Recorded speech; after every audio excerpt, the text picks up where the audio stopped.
The second and final aspect of my focus is the topic of judicial appointments. This topic is of paramount importance for the following reasons.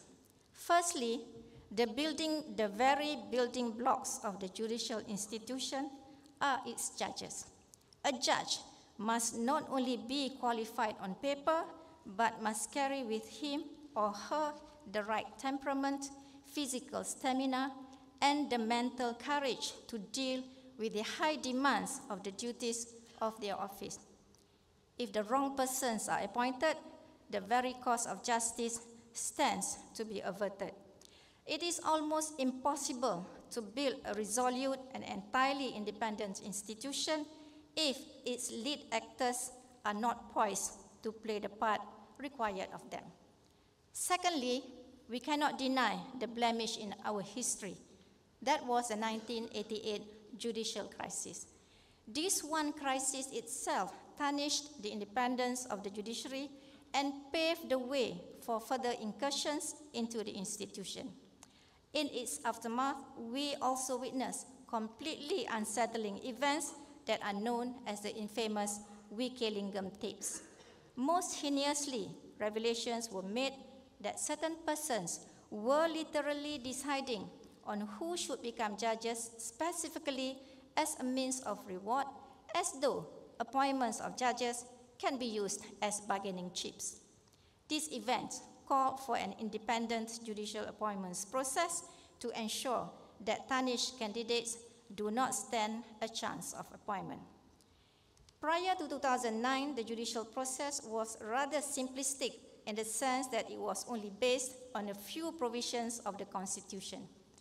Without getting too technical, when it comes to the appointment of ordinary Superior Court judges, the Prime Minister tenders his advice to the Yang di-Pertuan Agong upon consulting the Chief Justice and after conferring with the Conference of Rulers.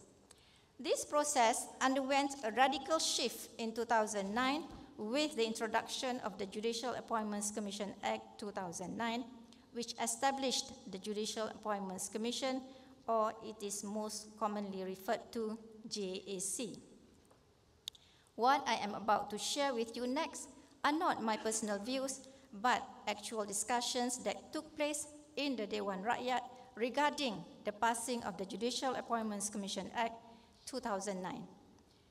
The need for the Judicial Appointments Commission Act 2009 were grounded on many allegations and attacks against the government. Pertinently, many members of the opposition appeared to express the sentiment that the introduction of the bill to the Judicial Appointments Commission Act 2009 was merely a cover-up for all the past appointments that had been made. I invite each and every one of you to scrutinize the Hansard for 16 December 2008 and 17 December 2008. Most of all, I find relevant the views of the then recently appointed leader of the opposition and current Prime Minister of Malaysia, Datuk Seri Anwar bin Ibrahim, who expressed strong views on the Wikelingam incident. Datuk Seri Anwar Ibrahim concluded then that the Judicial Appointments Commission Act 2009, in his view, was not enough to restore the independence of the judiciary. He went on to observe that there is a perception that persons who had decided in favor of the government were promoted.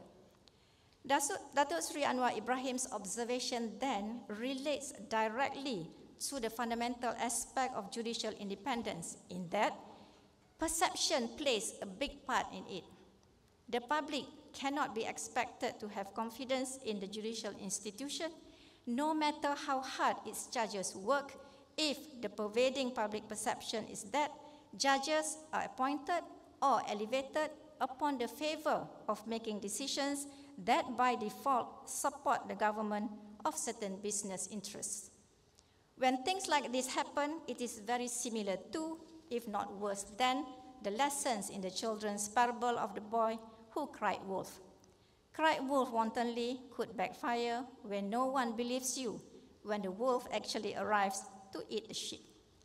Applying it to us, making the irredeemable mistake of rendering one decision colored with bias or appointing one candidate that is only chosen as a favor throws into question the integrity of the entire judiciary, and none of the decisions delivered after that will engender the public confidence and trust, even if that decision is absolutely correct on the facts and the law.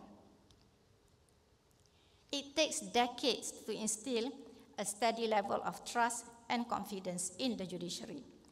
Judges work hard with considerable commitment towards this end. And since 2016 until now, that goal has largely been realized. Malaysia has improved on all major rule of law and judicial independence indices. In 2023, Malaysia ranked 55th out of 142 countries worldwide in our rule of law ranking, being among the minority of countries whose rankings improved in that year, a significant 23-place improvement from 2016. It is important to acknowledge that these are not merely statistics or empty figures. They denote the reality of how the country is viewed for purposes of investment and are requisites for economic and social progress. The best evidence of this is the research of the 2024 Nobel Prize winners for economics, whose research can briefly be summarized as empirically demonstrating the importance of strong institutions, a key one being the judiciary in fostering long-term and sustainable economic growth. To maintain this reputation, it is imperative that judicial independence, which is central to the rule of law, be upheld and enhanced. From 1988, it is only now that we are on the road to recovery in terms of our perception of independence.